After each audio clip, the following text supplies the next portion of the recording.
कक्षा 8 के सभी विद्यार्थीगण कृपया ध्यान दें। हम लोग पढ़ने जा रहे हैं हिंदी व्याकरण। हिंदी व्याकरण में पाठ 17 है आपका समास। समास क्या होते हैं, समास कितने होते हैं, समास किसे कहते हैं, समास के सभी भेदों को हम इस वीडियो के माध्यम से पढ़ लेंगे और उनके उदाहरणों के माध्यम से हम उनको अच्छी प्रकार से समझ लेंगे। तो पहले हम चर्चा करते हैं समास की परिभाषा की। समास किसे कहते हैं। यहाँ हम देखते हैं कि समास दो या दो से अधिक शब्द मिलकर जब एक नया सार्थक शब्द का निर्माण करते हैं उसे समस्त पद कहते हैं और उसी प्रक्रिया को समास कहते हैं। जो ये प्रक्रिया होती है कौन सी, दो या दो से अधिक शब्द मिलते हैं और मिलने के बाद एक सार्थक शब्द का निर्माण करते हैं। उस सार्थक शब्द के निर्माण से एक शब्द की रचना होती है जिसे समस्त पद कहते हैं। और ये जो समस्त पद इसकी रचना जब हो जाती है, ये सारी प्रक्रिया जो होती है, इसी सारी प्रक्रिया का नाम है समास। अब मैंने यहाँ उदाहरण देख के लिखा है चरण कमल। ये चरण कमल एक समस्त पद है। इस समस्त पद की रचना दो शब्दों के मिलने से हुई। वो दोनों शब्द सार्थक शब्द हैं। सार्थक का मतलब होता है ऐसे शब्द जिनका कोई न कोई अर्थ होता है। कुछ भी, जैसे कमल शब्द है, अगर कमल शब्द में वर्णों का तालमेल इधर उधर कर दिया जाए तो कमल शब्द से लकम भी बन जाएगा, मकल भी बन जाएगा।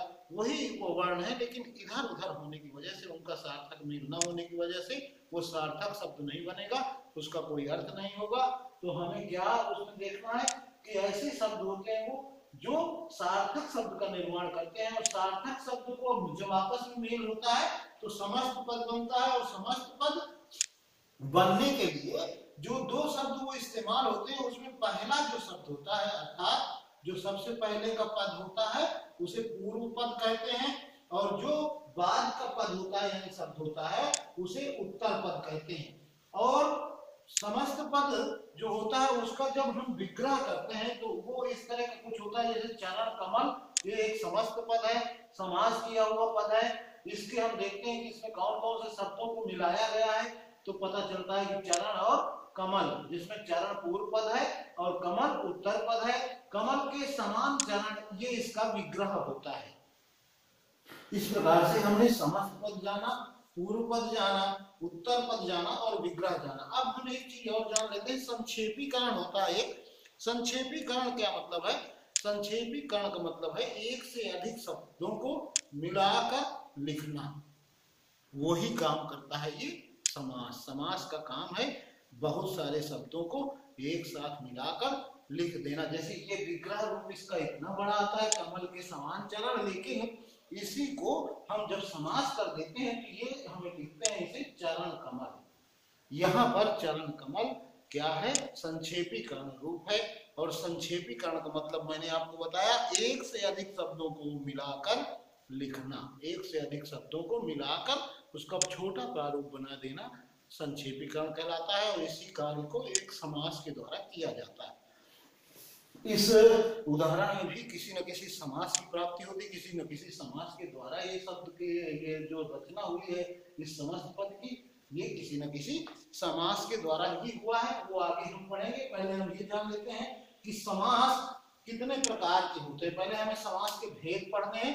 समास कितने प्रकार के होते हैं? तो समास मुख्य रूप से 4 प्रकार के होते हैं। पहला होता है अव्ययी भाव समास, दूसरा होता है तत्पुरुष समास, तीसरा होता है द्वंद्व समास, चौथा होता है बहुव्रीहि समास।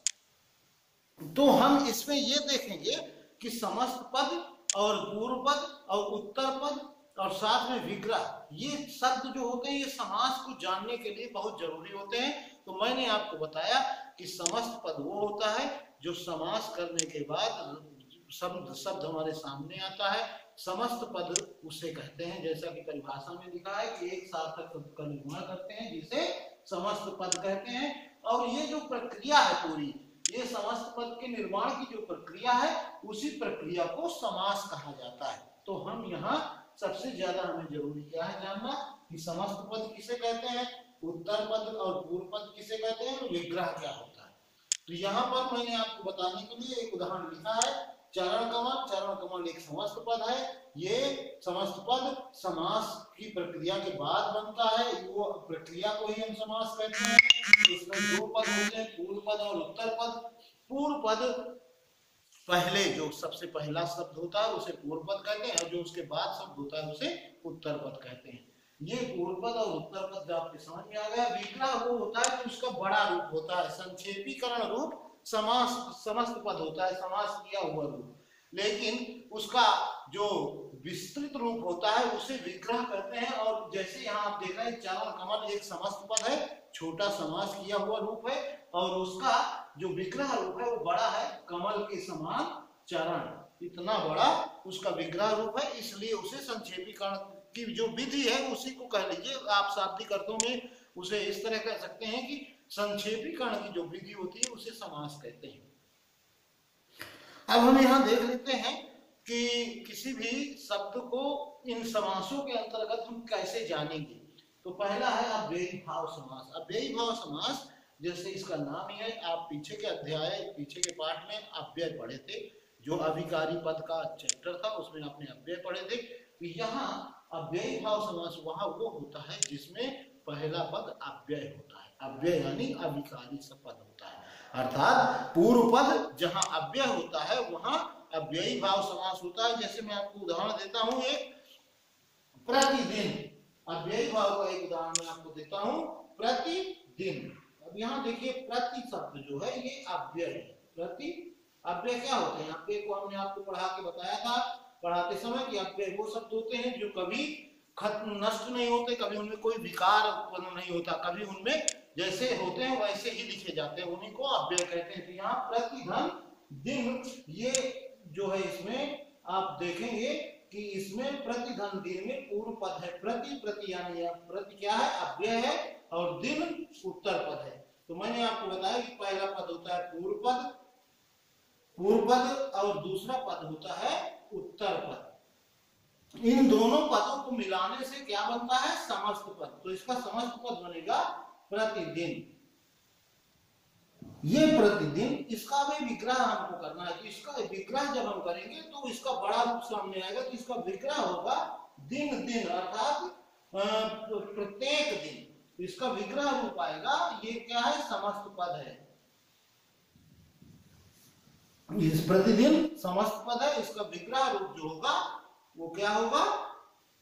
विग्रह रूप होगा प्रत्येक दिन या दिन दिन, प्रत्येक दिन, या इसे कहेंगे दिन दिन, मतलब रोज, दिन दिन का मतलब डेली, दिन दिन प्रत्येक दिन। तो ये इसका क्या होगा? विग्रह रूप होगा। तो इस प्रकार से अव्ययी भाव का दूसरा उदाहरण हम लेते हैं, यथाशक्ति। यथाशक्ति, इसमें आप देखिए पहले हमें ये देखना है कि इसका पूर्व पद क्या है? पूर्व पद है यथा, उत्तर पद है शक्ति। ये बना हुआ रूप है कि ये क्या है? अभी समस्त पद है। इसको अलग अलग करेंगे तो पूर्व पद और उत्तर पद समझ में आ जाएगा। यथा धन शक्ति। अब इसका जो विग्रह रूप होगा वो होगा शक्ति के अनुसार। क्या होगा? शक्ति के अनुसार। इतना बड़ा रूप जो इसका विग्रह रूप है, इसका संक्षेपीकरण हुआ। तो ये संक्षेपीकरण में बना यथाशक्ति, और यथाशक्ति को ही हम कहते हैं कि इसमें अव्ययी भाव समास हुआ है। क्यों? क्योंकि यथा पूर्व पद में अव्यय है। इस तरह तो यह अव्ययी भाव समास होता है। इसमें ही कोई दूसरा उदाहरण देख लेते हैं, जैसे अकारण। अकारण में आ धन कारण, आ जो है वो पूर्व पद है और कारण और क्या है? उत्तर पद है। तो यहाँ पर आ क्या है? अव्यय है। अव्यय यानी अविकारी पद है। अविकारी पद हो जहां होता है पहला पूर्व पद, पहला पद, वहां अब क्या होता है? अव्ययी भाव समास होता है। अकारण का क्या होगा विग्रह? बिना किसी कारण से। अव्ययी भाव में अकारण अगर हम देखते हैं कि अकारण में कौन सा समास है, तो अकारण का जो पूर्व पद होगा वो होगा आ, और उत्तर पद जो दूसरा पद होगा वो होगा कारण। तो अकारण ये बना। अकारण क्या है? समस्त पद है। इसका विग्रह रूप होगा बिना किसी कारण के, बिना किसी कारण के, ये क्या है, ये आपका डिस्क्रिप्टिव रूप है इस शब्द का। इसी को संक्षेपीकरण जब कर दिया जाता है, संक्षेपीकरण की विधि समास होती है, और इसको करने के लिए हम समस्त पद का निर्माण करते हैं। समस्त पद जैसे कि परिभाषा में कहा गया, दो या दो से अधिक शब्दों को मिलाकर बनाया जाता है। दो या दो से अधिक शब्द, यानी आ एक शब्द है, दूसरा है कारण, इनको दोनों को मिलाया गया तो समस्त पद बना आकारण। इस प्रकार से हमने ये अव्ययी भाव समास को समझा। अव्ययी भाव समास का मुख्य नियम है कि इसका पहला पद यानी पूर्व पद अव्यय होता है, यानी अभिकारी शब्द होता है। इसलिए हम वहां जहां भी अभिकारी शब्द पहले पद में होता है वहां हम अव्ययी भाव समास करते हैं। दूसरा समास है हमारा तत्पुरुष समास। तत्पुरुष समास को आपको समझने के लिए आपको पीछे के चैप्टर कारक में जाना होगा। कारक की जो निशान होते हैं विग्रह में हम उनका प्रयोग करते हैं इसमें। और द्वितीय कारक, तृतीय कारक, जैसे द्वितीय कारक क्या होता है, कर्म कारक, तृतीय कारक क्या होता है, करण कारक, चतुर्थी कारक क्या होता है, संप्रदान कारक, पंचमी कारक क्या होता है, अपादान कारक, और छठवां कारक होता है संबंध कारक, सातवां कारक होता है